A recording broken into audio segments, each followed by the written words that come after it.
আসসালামু আলাইকুম, ঈদ মোবারক। স্বাগত জানাচ্ছি আরটিভির মধ্যাহ্নের সংবাদে। আপনাদের সাথে আছি আমি সালিহা পারভিন সাথী। জানাবো বিস্তারিত। জাতীয় ঈদগাহ ময়দানে অনুষ্ঠিত হলো ঈদ উল ফিতরের প্রধান জামাত। প্রধান উপদেষ্টা, প্রধান বিচারপতি সহ অংশ নেন সব স্তরের মানুষ। মোনাজাতে সুখী, সমৃদ্ধ ও বৈষম্যহীন বাংলাদেশের প্রার্থনা করা হয়। জামাত শেষে প্রধান উপদেষ্টা জাতীয় ঐক্য অটুট রাখার আহ্বান জানিয়ে নতুন বাংলাদেশ গড়ার প্রত্যয় ব্যক্ত করেন।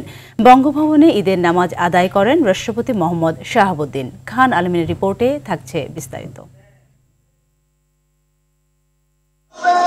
শান্ত স্নিগ্ধ সকালে ছুটে চলা সকলের। দীর্ঘ 1 মাস সিয়াম সাধনার পর কাঁধে কাঁধ মিলিয়ে এক কাতারে সামিল হতে চায় সবাই। জাতীয় ঈদগাহ ময়দানে নানা শ্রেণী পেশার মানুষ ভেদাভেদ ভুলে জড়ো হয়েছে ঈদ জামাতে। সকাল 8:30টায় ঈদ জামাত শুরু। প্রধান উপদেষ্টা অধ্যাপক ডক্টর মোহাম্মদ ইউনুস, প্রধান বিচারপতি সৈয়দ রেফাত আহমেদ সহ নামাজে অংশ নেন রাষ্ট্রের গুরুত্বপূর্ণ ব্যক্তিরা। নামাজের সারি মূল প্যান্ডেল ছাড়িয়ে ছড়িয়ে পড়ে আশপাশের সড়কে। জামাত শেষে জুলাই গণঅভ্যুত্থানে বীর শহীদদের স্মরণ করেন প্রধান উপদেষ্টা। আহতদের সুস্থতা কামনা করে নতুন বাংলাদেশ গড়তে সবাইকে এক থাকার আহ্বান জানান তিনি। বাস্তবায়ন করার জন্য নিজের আত্মহুতি দিয়েছেন, আমরা অবশ্যই সেই স্বপ্ন বাস্তবায়ন করব। যত বাধা সত্য, যত বাধাই হতো, আমরা ঐক্যবদ্ধ জাতি হিসেবে এই নতুন বাংলাদেশ গঠন করব ইনশাআল্লাহ। পরে মোনাজাতে শামিল হন মুসল্লিরা।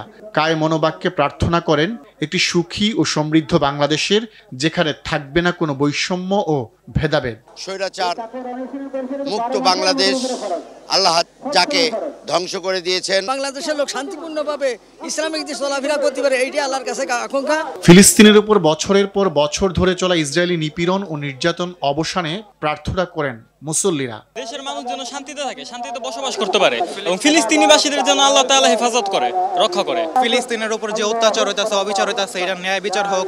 এই রোজার পরে আল্লাহ যেরকম আমাদের উপর নিয়ামত দিচ্ছে, এরকম যাতে পুরো বিশ্বে আল্লাহ নিজের নিয়ামত বর্ষিত করে। জুলাই বিপ্লবের আত্মত্যাগের মাধ্যমে যে নতুন বাংলাদেশের যাত্রা শুরু হয়েছে, সেই বাংলাদেশে থাকবে না অর্থনৈতিক ও সামাজিক বৈষম্য, এমন প্রত্যাশার কথাই বলেছেন ঈদগাহে আগত মুসল্লিরা। ঈদ বয়ে আনে অনাবিল শান্তি ও সুখের বার্তা। এই বার্তা শুধু ঈদের দিন নয়, বয়ে যাক বছরের প্রতিটি দিন বাংলাদেশের প্রতিটি মানুষের ঘরে ঘরে। জাতীয় ঈদগাহে জামাত 8:30টায় হলেও জাতীয় মসজিদ বাইতুল মোকাররমে প্রথম জামাত অনুষ্ঠিত হয় 7টায়।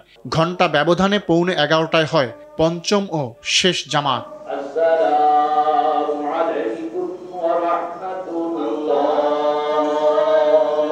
এবার ঢাকা উত্তর সিটি কর্পোরেশনের পক্ষ থেকে প্রথমবারের মতো আগারগাঁও পুরাতন বাণিজ্য মেলার মাঠে ঈদ জামাতের আয়োজন করা হয়েছে।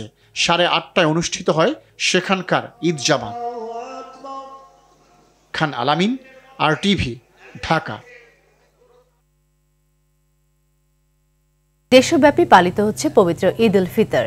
চট্টগ্রাম মহানগরীতে ঈদের প্রথম ও প্রধান জামাত সকাল 8টায় নগরীর জমিয়তুল ফালাহ মসজিদে ময়দানে অনুষ্ঠিত হয়েছে।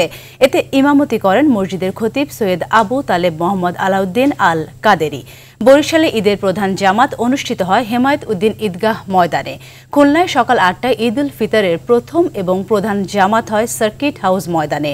ধর্মীয় ভাবগাম্ভীর্যের মধ্য দিয়ে রাজশাহীতে প্রধান জামাত অনুষ্ঠিত হয় শাহ মখদুম রহমতুল্লাহি আলাহি কেন্দ্রীয় ঈদগাহ ময়দানে।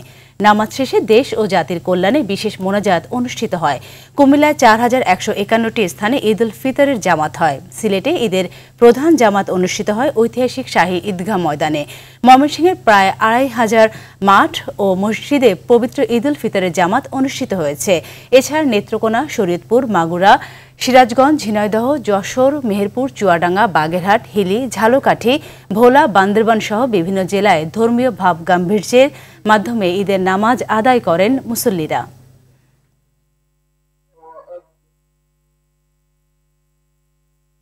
দক্ষিণ এশিয়ার সর্ববৃহৎ ঈদগাহ দিনাজপুরের ঐতিহাসিক গৌরে শহীদ ময়দানে শান্তিপূর্ণভাবে সম্পন্ন হয়েছে পবিত্র ঈদ উল ফিতরের জামাত। সকাল ৯টায় শুরু হয় নামাজে ইমামতি করেন মাওলানা হাফিজুর রহমান। দিনাজপুর ছাড়াও দেশের বিভিন্ন অঞ্চল থেকে এই জামাতে অংশ নিয়ে নামাজ আদায় করেন অসংখ্য মুসল্লি। নামাজ শেষে বাংলাদেশের অগ্রগতি, মুসলিম উম্মার শান্তি কামনা ও ফিলিস্তিনিদের শান্তি কামনা করে মোনাজাত করা হয়। এদিকে এশিয়া মহাদেশের সবচেয়ে বড় ঈদগাহ ঐতিহাসিক শোলাকিয়া ময়দানে শান্তিপূর্ণভাবে ১৯৮তম ঈদ জামাত অনুষ্ঠিত হয়েছে। এতে ইমামতি করেন মুফতি আবুল খায়ের মোহাম্মদ সাইফুল্লাহ। ৬ লাখ মুসল্লির অংশগ্রহণে এবার শোলাকিয়ায় দেশের সবচেয়ে বড় ও ঐতিহাসিক ঈদ জামাত হয়েছে বলে জানান পুলিশ সুপার মোহাম্মদ হাসান চৌধুরী।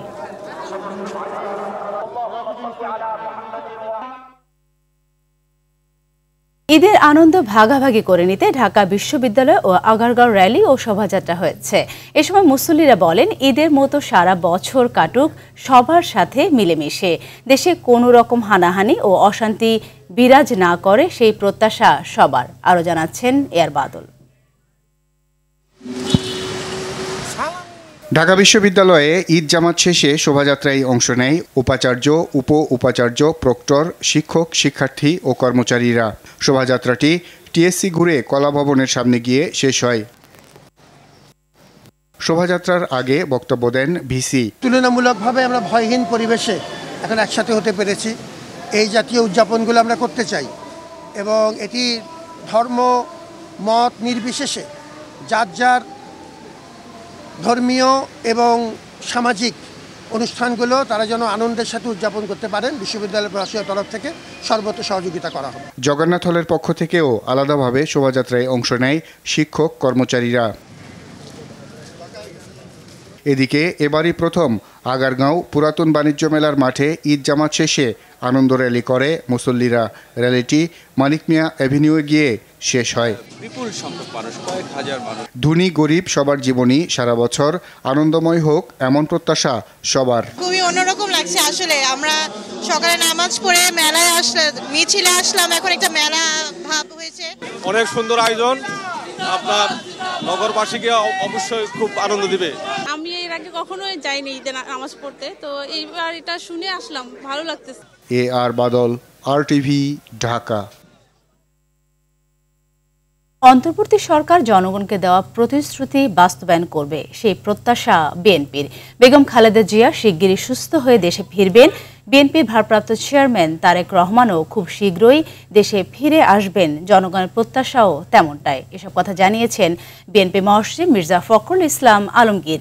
শহীদ রাষ্ট্রপতি জিয়াউর রহমানের সমাধিতে শ্রদ্ধা নিবেদন শেষে এসব কথা বলেন তিনি।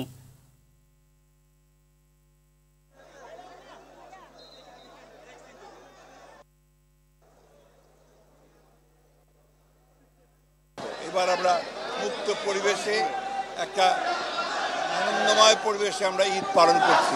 আমরা বিগত 15 বছর ধরে এই গণতন্ত্রের জন্য সংগ্রাম করেছি, গণতন্ত্র পুনরুদ্ধারের জন্য সংগ্রাম করেছি, মানুষের ভোটের অধিকারের জন্য সংগ্রাম করেছি, মানুষের ভাতের অধিকারের জন্য সংগ্রাম করেছি, মানবাধিকারের জন্য সংগ্রাম করেছি।